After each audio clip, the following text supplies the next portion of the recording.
My name is Lisa. I'm not married. My favorite sports are football ഈ and foundation swimming. കോഴ്സിന്റെ ഒന്നാം ദിനം ഒരു സെന്റൻസ് പാറ്റേൺ ആണ് നമ്മൾ പഠിച്ചത്. ആമീസാർ എന്നീ വാക്കുകളിൽ ഏതെങ്കിലും ഒന്നിനു ശേഷം ഒരു നൗൺ അല്ലെങ്കിൽ ഒരു അഡ്ജക്റ്റീവ്, അതുമല്ലെങ്കിൽ ഇവ രണ്ടുമോ ഉപയോഗിക്കുന്ന രീതി. ഇനി ആ നെഗറ്റീവ് രൂപങ്ങൾ ഇങ്ങനെയാണ്: I am not. I am not എന്ന് പറഞ്ഞാൽ, ഉദാഹരണത്തിന് I am not a teacher എന്നൊരാൾ പറയുകയാണെങ്കിൽ അതിനർത്ഥം ഞാനൊരു ടീച്ചർ അല്ല എന്നാണ്. He is not a teacher എന്ന് പറഞ്ഞാൽ അയാൾ ഒരു ടീച്ചറല്ല എന്ന് തന്നെ. She is not a teacher, അവളൊരു ടീച്ചറല്ല. It is not a toy, ഇതൊരു കളിപ്പാട്ടമല്ല. വി ആർ നോട്ട് ഫ്രണ്ട്സ്, ഞങ്ങൾ സുഹൃത്തുക്കളല്ല. You are not my enemy, നിങ്ങൾ എൻ്റെ ശത്രുവല്ല. ദേ ആർ നോട്ട് സ്റ്റുഡൻസ്, അവർ വിദ്യാർത്ഥികളല്ല. ഇതൊക്കെയാണ് ഈ പാറ്റേണിലെ നെഗറ്റീവ് രൂപങ്ങൾ. സ്ക്രീനിൽ നിങ്ങളിപ്പോൾ കാണുന്നത് അവയും അവയുടെ ചുരുക്കരൂപങ്ങൾ അഥവാ കോൺട്രാക്ഷൻസുമാണ്. നമുക്കതൊന്ന് വായിക്കാം.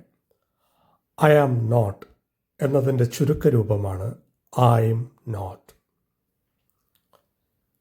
ഹീ ഈസ് നോട്ട് എന്നതിൻ്റെ ചുരുക്കരൂപമായി രണ്ട് രൂപത്തിൽ നമുക്കതിനെ പ്രൊനൗൺസ് ചെയ്യാം. ഒന്നുകിൽ ഹീ ഈസ് നോട്ട് എന്നോ അല്ലെങ്കിൽ ഹീ ഈസിൻറ്റ് എന്നോ നമുക്ക് പ്രൊനൗൺസ് ചെയ്യാം. അതുപോലെ she is not, she's not, she isn't. അടുത്തത് ഇറ്റ് ഈസ് നോട്ട്. ഒന്നുകിൽ ഇറ്റ്സ് നോട്ട് എന്നോ അല്ലെങ്കിൽ ഇറ്റ് ഈസിൻറ്റ് എന്നോ നമുക്കത് പ്രൊനൗൺസ് ചെയ്യാം. അടുത്തത് വളരെ പ്രധാനപ്പെട്ടതാണ്, വി ആർ നോട്ട്. പലപ്പോഴും മലയാളികളായ നമ്മൾ പലരും തെറ്റായിട്ട് പ്രൊനൗൺസ് ചെയ്യുന്ന ഒരു കോൺട്രാക്ഷനാണ് we are not, you are not, they are not എന്നിവയുടേത്. അതായത് ആർ നോട്ടിൻ്റെ കോൺട്രാക്ഷൻസ് പലപ്പോഴും മലയാളികൾ തെറ്റായിട്ടാണ് ഉച്ചരിക്കാറ്. അതുകൊണ്ട് തന്നെ നമുക്ക് ആർ നോട്ട് എന്നതിൻ്റെ കോൺട്രാക്ഷൻ എങ്ങനെ ഉച്ചരിക്കാം എന്നത് നമുക്ക് കേംബ്രിഡ്ജ് ഡിക്ഷണറിയിൽ നോക്കി പരിശോധിക്കാം. Aunt, aunt, aunt. മനസ്സിലായെന്ന് കരുതുന്നു. ഇത് നമ്മൾ ആറിൻറ്റ് എന്നല്ല പറയേണ്ടത്, മറിച്ച് ആണ്ട് എന്നാണ്. അതായത് ആർ നോട്ട് എന്നതിൻ്റെ കോൺട്രാക്ഷൻ നമ്മൾ ഉച്ചരിക്കേണ്ടത് ആറിൻറ്റ് എന്നല്ല, മറിച്ച് ആണ്ട് എന്നാണ്. അതാണിപ്പോൾ നമ്മൾ ഡിക്ഷണറിയിൽ നോക്കി പരിശോധിച്ചത്. ഇനി നമുക്ക് ഇതൊന്ന് വായിക്കാം. We are not. ഒന്നുകിൽ നമുക്ക് വി ആർ നോട്ട് അല്ലെങ്കിൽ we aren't. You are not. ഒന്നുകിൽ നമുക്ക് യു ആർ നോട്ട് അല്ലെങ്കിൽ you aren't. They are not. They are not എന്നതിനെ ദേ ആർ നോട്ട് എന്നോ അല്ലെങ്കിൽ ദേ ആണ്ട് എന്നോ നമുക്ക് ഉച്ചരിക്കാം. ഇനി നമുക്ക് കുറച്ച് ഉദാഹരണങ്ങൾ നോക്കാം. I'm tired but I'm not hungry. I'm tired but I'm not hungry.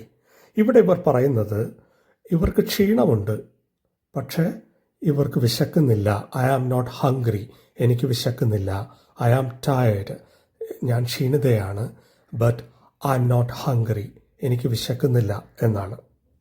I'm tired but I'm not hungry. ഇനി സ്ക്രീനിലേക്കൊന്ന് നോക്കൂ. Tom isn't interested in politics, he is interested in music. ഇവിടെ ടോം ഈസിൻറ്റ് ഇൻട്രസ്റ്റഡ് എന്ന് പറഞ്ഞാൽ ടോമിന് interest ഇല്ല. എന്തിലില്ല? Tom isn't interested in politics, ടോമിന് പൊളിറ്റിക്സിൽ ഇൻട്രസ്റ്റ് ഇല്ല. He is interested in music, അവന് സംഗീതത്തിലാണ് താല്പര്യം.